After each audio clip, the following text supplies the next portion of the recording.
ನಮಸ್ಕಾರ, ನೀವು ನೋಡ್ತಾ ಇದ್ದೀರಾ ನ್ಯೂಸ್ ಫಸ್ಟ್ ಲೈವ್. ನಾನು ಮಧುಸೂದನ್. ಮೊದಲಿಗೆ ಹೆಡ್ಲೈನ್ಸ್. ಹೈಕಮಾಂಡ್ ತೀರ್ಮಾನ ಮಾಡಿದ್ರೆ ಅಂತ ಸಿದ್ದರಾಮಯ್ಯ ಹೇಳ್ತಿದ್ದಂತೆ ಅಲರ್ಟ್. ಸಿಎಂ ಗಾದಿಯಲ್ಲಿ ಸಿದ್ದರಾಮಯ್ಯರೇ ಮುಂದುವರಿಯಲು ಅಹಿಂದ ಸಚಿವರ ಸಹಮತ. ಹೈಕಮಾಂಡ್ ಬದಲಾವಣೆ ಚಿಂತನೆ ಮಾಡಿದ್ರೆ ನಮ್ಮ ನಿಲುವೇನಾಗಿರಬೇಕು ಅಂತ ಚರ್ಚಿಸಲು ಶೀಘ್ರ ಸಭೆಗೆ ಸಿದ್ಧತೆ. ಕಾಂಗ್ರೆಸ್ನಲ್ಲಿ ಆಗ್ತಿರೋ ಬೆಳವಣಿಗೆಗಳನ್ನ ಗಮನಿಸ್ತಾ ಇರೋ ಬಿಜೆಪಿ ಹೈಕಮಾಂಡ್ ಕೇವಲ ಕಣ್ಣಿಡೋದಲ್ಲ, ಪ್ರತಿಯೊಂದು ನಡೆಯನ್ನೂ ಸೂಕ್ಷ್ಮವಾಗಿ ಗಮನಿಸಿ.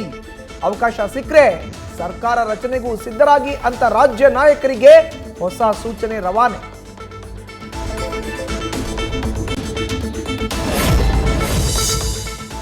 ಇವತ್ತು ರಾತ್ರಿ ಆಂಧ್ರದ ಕರಾವಳಿ ತೀರಕ್ಕೆ ಅಪ್ಪಳಿಸಲಿರುವ ಮೋಂತಾ. ಆಂಧ್ರ, ತಮಿಳುನಾಡು, ಒಡಿಶಾದಲ್ಲಿ ಭಾರೀ ಪರಿಣಾಮ ಬೀರಲಿರುವ ಚಂಡಮಾರುತ. ಕರ್ನಾಟಕದಲ್ಲೂ ಹಲವು ಕಡೆ ಬೆಳಗ್ಗೆಯಿಂದಲೇ ಶುರುವಾಗಿರುವ ಮಳೆ, ಮೋಡ ಕವಿದ ವಾತಾವರಣ.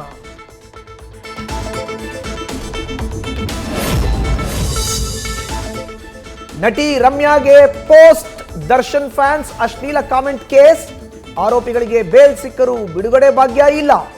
1 ಲಕ್ಷ ಬಾಂಡ್, 1 ಶ್ಯೂರಿಟಿ ಒದಗಿಸಲು ಷರತ್ತುಬದ್ಧ ಬೇಲ್. ಶ್ಯೂರಿಟಿ ಬಾಂಡ್ ಹಣ ಒದಗಿಸಲಾಗದೆ ಪರದಾಟ. ನ್ಯೂಸ್ ಫಸ್ಟ್, ನಿರ್ಭೀತಿಯಿಂದ ನಿಮ್ಮ ಪರವಾಗಿ.